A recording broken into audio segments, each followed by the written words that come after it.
ఓయ్ రా ఫాస్ట్ గా.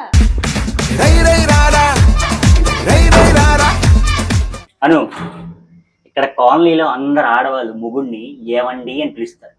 నువ్వు మాత్రం ఏ ఓయ్ అని మర్యాద లేకుండా పిలుస్తా ఉంటావు. రెస్పెక్ట్ అనేది నేచురల్ గా రావాలి, నీలాగా అడుక్కోకూడదు. నీతో ఏవండి అని ఎలా పిలిపించుకోవాలో నాకు బాగా తెలుసు. అది ఈ జన్మలో జరగదు. సరే, బెట్ 5,000. నీతోనే ఏవండి అని అనిపిస్తా.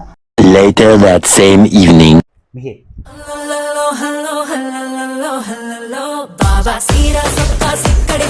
అను, ఇక్కడ రా ఒకసారి. వస్తున్నా. చెప్పండి ఏమైంది? అను, వీడు హోంవర్క్లో అన్ని మిస్టేక్సే రాస్తున్నాడు. నువ్వు అసలు దగ్గర నుండి నేర్పించట్లేదా? చూడు అసలు ఏం రాస్తున్నాడు, ఒకసారి చదువు. ఏం రాశాడు? A1D. ఏది ఇంకొకసారి చెప్పు. ఏమండి? ఏమండి? బెట్ ఓడిపోయావు, 5,000 తీ.